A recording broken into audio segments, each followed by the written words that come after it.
Now, the rest of the story. I'm going to go ahead and post this video anyway. This was the wheel bearing that failed before we went down and made the valley.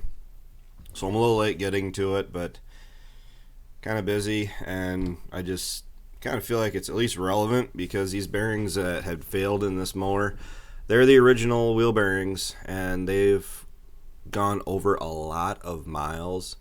So I mean, it's kind of hard being too upset that they failed.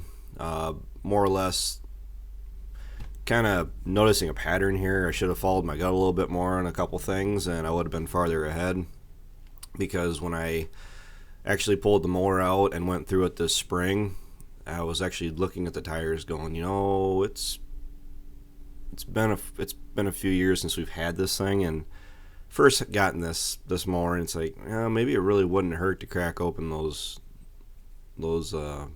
caps and at least look inside. And you know, one thing leads to another, and then it gets pushed off to the back of your mind. So this is a year where that definitely came back to bite me. And for those of you that might be just tuning in, the wheel bearing failed on this mower about 4 miles from home. At least we got done for the day, but I'm sure I finished cutting when it was failing from the looks of that shaft and how it was chewed up. And the hub wasn't terrible. And to be completely honest, if they came back and said, hey, we can't get you parts for a month, I would have gotten the new bearings and went ahead and said, run it and hope for the best. So the mower is pretty much where we're at as far as needing the most attention right now. And with everything in the cutter bar that I just went through and put it in, I said in the other video that I figured it'd be $1,000. Yeah, we hit $1,000 in parts in this mower here in the last 2 weeks, so I guess I was right in that way. So what you've been watching is I'm going through and I'm packing these bearings, and it's really straightforward. We got actual the high temp wheel bearing grease, and all you do is you pull it out into your hand. That's why I'm wearing gloves, and you make a little ball of grease about the size of like a golf ball or anything, and then what you're doing is you're pressing the edge of that bearing onto the edge of that ball of grease, and you're pushing the grease up through the bearings, so that way everything has grease in it, so you're not worried about any kind of failures. So one of the few things I brought home from college, I never really did it much at home on the farm, and that's actually one of the things they taught us up at John Deere Tech School that I always kind of retained. So I think I've done every wheel bearing since, now that I think that, outside of like the semi or anything.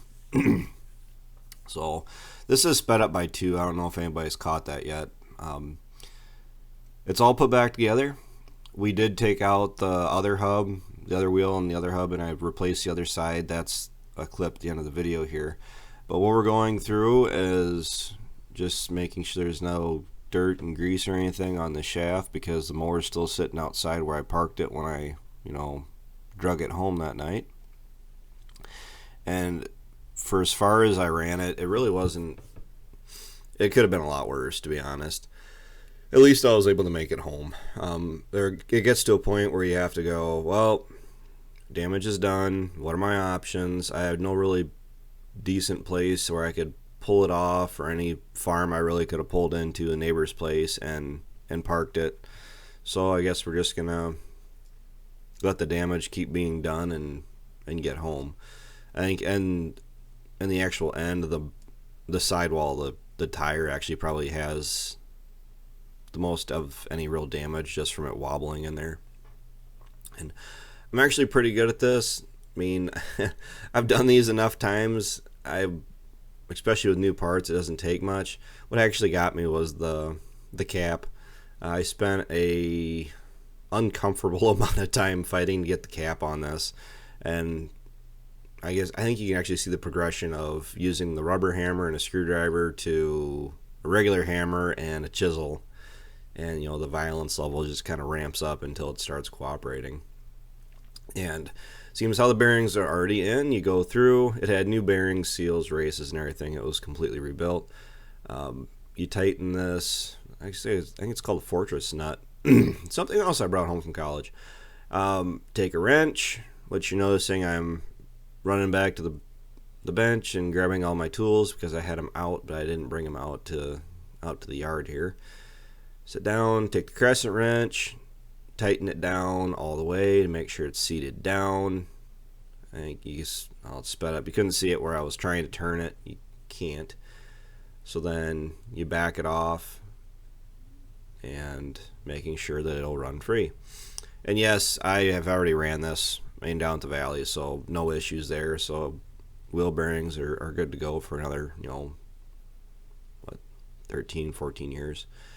The thing that's you got to remember about those fortress nuts is that when you set them, you generally got to back them off just enough so they're really not catching, but sometimes you got to give and take a little bit because the hole through the shaft for the cotter pin has to line up with the openings on that nut. And then here we are. Always you start off gradual because you're trying not to do much damage and risk anything. And we're going to shake the camera a little bit here and start hitting a little harder. It doesn't want to go on. There ultimately was just a little bit of a lip on it. I was trying to, you see, it was going in crooked, so it's like I'll try to straighten it out again, try to hit it in straight. Nope, doesn't want to go. I think we upgrade to the screwdriver. And just kind of gradually shake the camera more and more until it goes on. And ultimately it is that I'll hammer in the screwdriver, then hammer in the chisel. And then probably the worst case scenario is when you just forget the chisel altogether and you just start beating on it with a hammer. But you don't want to, there we go, right to the hammer. And that's when I noticed that it definitely had the lip that was sticking up on it, so I was trying to do it with the screwdriver with the plastic handle was giving too much. And ultimately, back to the rubber hammer. Must remembered I had the camera on me. Borderline desperate, where you're basically grabbing every tool that's sitting around you. Yeah, it's not really all that fun sitting here critiquing myself like this. I didn't realize it was quite this bad. Of course, while you're doing it just seems like it's, one step, one process to the next, And finally, I think you eventually see the frustration on it. It's just like, nope, we're done.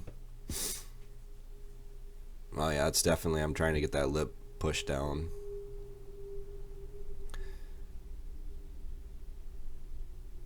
No. This was a couple days ago, so I don't really remember the whole process. Oh yeah, we're about done. I got one last clip at the end of this video here if you guys want to watch. I got the other wheel bearing or other hub off, and the other side was definitely fixing to fail in the next year or so. It was, I don't know if it had condensation built up in it or what, and the chisel gets the job done, so I really can't complain about that.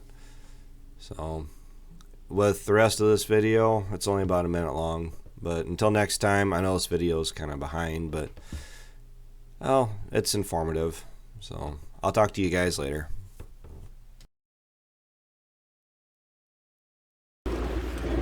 We're actually going to cap off this video. I want to show you guys the other hub that hasn't quite failed yet, but it was surely thinking about it. We got the other side on, the tire and everything, and this is the outer bearing on the other hub, and the thing was packed full of grease, so there was no shortage of it, but we got rust accumulating on it. I don't know if it's condensation or what, but yeah, all the way along there. So it's got the same amount of miles that the one that failed had on it, so we're just gonna go ahead and change it. Plenty of grease, but too much grease is a good or a bad thing? Good thing? Bad thing? Whatever you want to call it. But no. 2 months is better than not enough. Yeah, 2 months is better than not enough. But there was no extra spare room for anything. So that's what it looks like. We're gonna go through, clean it up, and slap it back together, and at least we shouldn't have to worry about wheel bearings for a while.